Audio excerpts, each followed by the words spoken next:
Sometimes it's hard to avoid judging. Consider this situation. Denise's daughter Jennifer was asked to prom. The problem was that Jennifer turned 16 4 days after prom. Denise told Jennifer that she could decide for herself if she went. After some deliberation, Jennifer decided to go to prom. A few days later, the boy who had invited Jennifer to prom asked her, "How old are you?" Jennifer explained that she was 15, but that she would be turning 16 4 days after prom. The young man promptly uninvited her from the dance. Did you judge anybody in this story? Some people judge Jennifer. They say, that's what you get when you don't follow the prophet.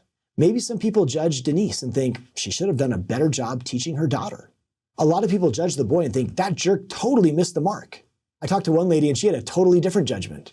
She said, I don't think it was the boy's fault. He didn't want to uninvite the girl from the dance. It was the boy's mother that made him uninvite her. And I would not want my daughter to have such a judgmental mother-in-law. This woman was judging a character who wasn't even in the story. But here's what Jesus said. Why worry about a speck in your friend's eye when you have a log in your own? How can you even think of saying to your friend, let me help you get rid of that speck in your eye, when you can't see past the log in your own eye? Hypocrite! First get rid of the log in your own eye, then you will see well enough to deal with the speck in your friend's eye. Consider a modern example. A man I'll call Brad was zealous in his observance of the Sabbath day. He read only church materials on Sunday and did not consume popular media. He also made sure he stayed in his church clothes all throughout the day. For Brad, these fences were an important part of keeping the Sabbath day holy.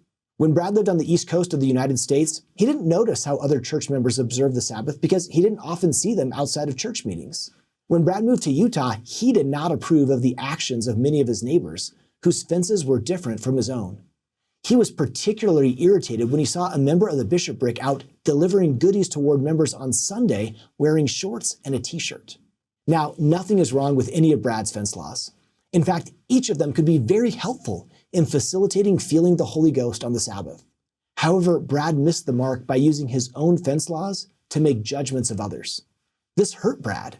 Mental energy he could have expended in drawing closer to Christ was diverted to judging others. Thankfully, many avoid judging.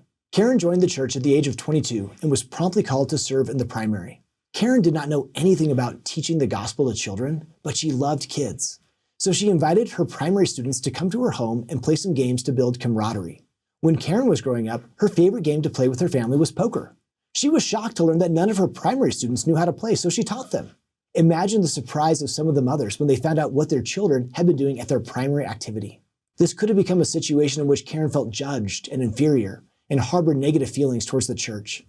However, the mothers were sensitive to Karen's situation and loved her more for her efforts. There was no need to judge, only to love. To see more videos like this one, simply search Seeking Jesus.